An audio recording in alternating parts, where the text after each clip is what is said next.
বৃষ্টির দিনে মুচমুচে পকোড়া খেতে কার না ভালো লাগে। তাই আজকে আপনাদের জন্য নিয়ে এসেছি দারুণ টেস্টি মুচমুচে পকোড়ার রেসিপি। আর এই রেসিপি সম্পূর্ণ নিরামিষ। এটা আপনারা নিরামিষের দিনেও বানিয়ে নিতে পারেন বা যে কোনো দিনেই আপনারা এটা ইচ্ছে করলে বানিয়ে নিতে পারেন। এটা বিকেলের চায়ের সাথেও খেতে পারেন, আবার সন্ধ্যের টিফিনেও কিন্তু খেতে পারেন। কি করে এই পকোড়া বানাবো আসুন দেখে নেওয়া যাক আমার আজকের এই রেসিপি। প্রথমে ছোট্ট একটা বাটির মধ্যে 1 কাপ মেপে দুধ দিয়ে দিচ্ছি। এবার এর মধ্যে আমি দিয়ে দিচ্ছি 2 চামচ ভিনিগার। যদি ভিনিগার না থাকে তাহলে লেবুর রসও দেওয়া যেতে পারে। লেবুর রস কিন্তু 2 চামচই দিতে হবে। ভিনিগার 2 চামচ দিয়ে ভালো করে মিশিয়ে নিচ্ছি। দুধটা একটু উষ্ণ গরম নিয়েছি যাতে দুধটা একটু ফেটে ফেটে যায়। এই রেসিপিতে আপনারা অল্প টক দইও ব্যবহার করতে পারেন এর পরিবর্তে। আর যদি টক দই না থাকে তাহলে এরকম উষ্ণ গরম দুধের মধ্যে লেবু রস বা অল্প ভিনিগার মিশিয়ে নিতে পারেন। দেখুন দুধটা কিন্তু অনেকটাই ফেটে ফেটে গেছে। এটা এক সাইডে রেখে দিচ্ছি। আর অন্যদিকে একটা পাত্রে দিয়ে দিচ্ছি 1 কাপ পরিমাণে সুজি। যেই কাপ দিয়ে দুধটা মেপেছিলাম সেই কাপেরই 1 কাপ সুজি দিয়ে দিচ্ছি। শুধু সুজি দিয়ে যদি পকোড়া বানানো হয় তাহলে একটা ছাড়া ছাড়া ভাব হয়ে যায়, তাই এর মধ্যে আমি মিশিয়ে নিচ্ছি 2 চামচ বেসন। আর দিয়ে দিচ্ছি 2 চামচ চালের গুঁড়ো। চালের গুঁড়ো দিলে খুব মুচমুচে হবে, আর সুজি তো দিয়ে বানালে মুচমুচে হবেই, তার সাথে চালের গুঁড়ো যদি একটু দেওয়া যায় খেতেও ভালো লাগে আর খুব মুচমুচে হয়।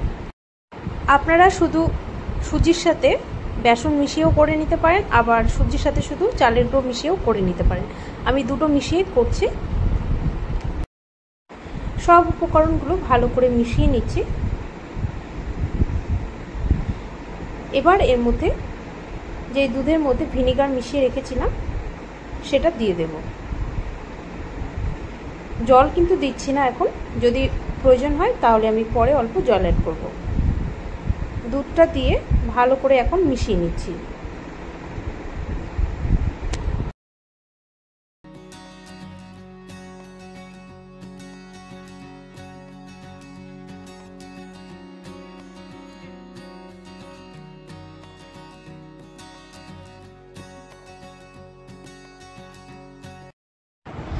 এটা ভালো করে মিশিয়ে নিয়ে এখন 10 মিনিটের জন্য একটু রেস্টে রেখে দিচ্ছি। এতে সুজিটা ফুলে যাবে, সাথে চালের গুঁড়ো আছে, বেসন আছে, সেটাও কিন্তু সেট হয়ে যাবে ফুলে। ততক্ষণ এদিকে একটা মিডিয়াম সাইজের আলু আমি গ্রেট করে নিচ্ছি। গ্রেটারের যে বড় ছিদ্রটা আছে সেটা দিয়ে কিন্তু আলুটা গ্রেট করতে হবে। আর যদি ছোটটা দিয়ে করা হয় তাহলে কিন্তু খুবই মিহি হবে, সেটা খেতে খুব একটা ভালো লাগবে না। আলুটা এখন গ্রেট করে নিচ্ছি।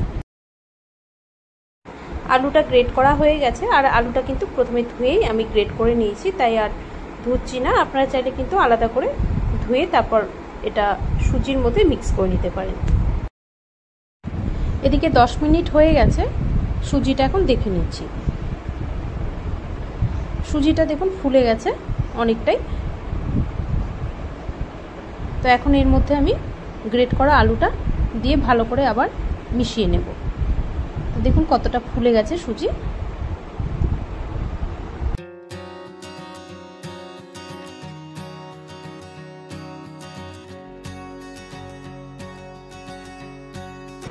এবার এর মধ্যে গ্রেট করা আলু দিয়ে দিচ্ছি, দিয়ে ভালো করে হাত দিয়ে মেখে নেব। হাত দিয়ে মাখলেই ভালো হয়, তবে আপনারা চাইলে কিন্তু চামচের সাহায্যে মেখে নিতে পারেন।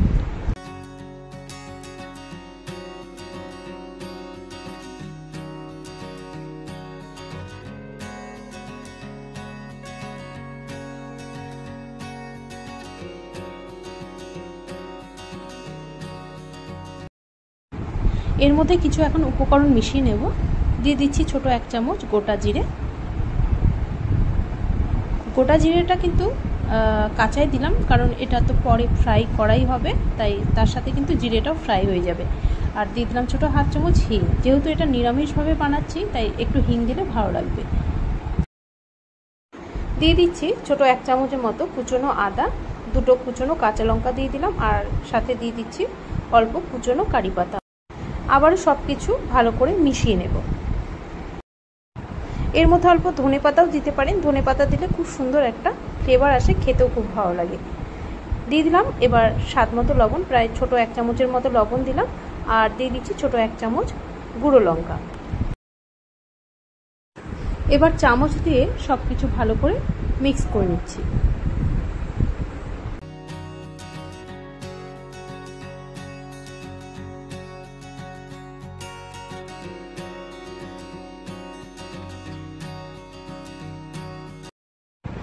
এই ব্যাটারটা একটু টাইট মনে হচ্ছে, তাই এর মধ্যে বড় 1 চামচের মতো জল মিশিয়ে নিচ্ছি।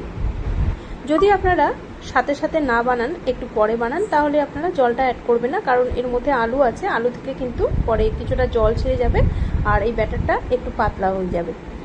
আর আমি এটা সাথে সাথেই বানাচ্ছি, তাই একটু টাইট মনে হচ্ছে, তাই 1 চামচ জল অ্যাড করে দিলাম। আর চামচ দিয়ে এইভাবে একটু ফেটিয়ে নিচ্ছি। ফেটানোটা যত ভালো হবে ততই কিন্তু পকোড়াগুলো ফুলে উঠবে। 2 থেকে 3 মিনিট একটু ফেটিয়ে নেওয়ার পর এর মধ্যে এখন দিয়ে দিচ্ছি ছোট 1/2 চামচ বেকিং সোডা বা খাবার সোডা। এটা মিশালে পকোড়াগুলো খুব সুন্দর ফুলে উঠবে। তো এর মধ্যে ছোট 1/2 চামচ বেকিং সোডা মিশিয়ে নিচ্ছি।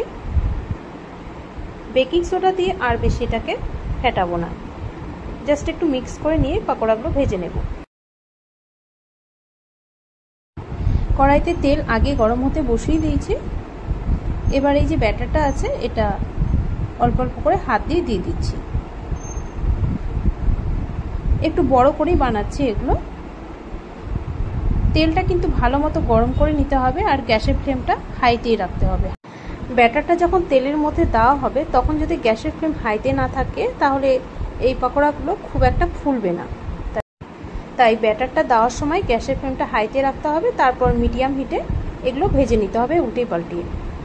এক সাইডটা ভাজা হয়ে গেছে, আরেক সাইডটা উল্টে দিলাম। তো 2 সাইডটায় যখন সুন্দর একটা গোল্ডেন ব্রাউন কালার চলে আসবে তখন এগুলো তুলে নিতে হবে। বাকিটাও একইভাবে ভেজে নেব। খুবই কম সময়ের মধ্যে সুস্বাদু চটজলদি একটি রেসিপি কিন্তু তৈরি করে নেওয়া যায়। সেটা আপনারা চায়ের সাথেও খেতে পারেন, আবার সন্ধ্যের টিফিনেও খেতে পারেন। আমার রেসিপিগুলো আপনাদের কেমন লাগে সেটা অবশ্যই জানাবেন। ভালো লাগলেও জানাবেন, খারাপ লাগলেও জানাবেন, তবে কমেন্টটা কিন্তু অবশ্যই করবেন। কমেন্টের মাধ্যমে আমি জানতে পারবো আপনাদের খারাপ লাগছে কি ভালো লাগছে। নিরামিষ ছাড়া অন্য দিনে যদি এই পাকোড়া বানান তাহলে পেঁয়াজটা দেবেন, পেঁয়াজ দিলে কিন্তু খুব ভালো লাগে এই পাকোড়াগুলো খেতে। এই পাকোড়াগুলো 2 সাইডে বেশ গোল্ডেন ব্রাউন করে ভেজে তুলে নিচ্ছে। এইরকম যদি নিত্য নতুন রেসিপি আরও দেখতে চান তাহলে অবশ্যই চ্যানেলটিকে সাবস্ক্রাইব করে রাখবেন, কারণ আমি যদি কোনো নতুন ভিডিও আপলোড করি তা সবার আগে কিন্তু আপনাদের কাছেই পৌঁছে যাবে। দেখুন পকোড়াগুলো কতটা মুচমুচে হয়েছে, ওপরে যতটা মুচমুচে ভেতরে কিন্তু ততটাই সফট। বৃষ্টির দিনে যদি এইরকম চায়ের সাথে মুচমুচে পকোড়া থাকে তাহলে কিন্তু বেশ জমে যায়। তাহলে আজ এই পর্যন্তই। আপনাদের সাথে আবারও দেখা হচ্ছে নেক্সট একটা ভিডিওতে।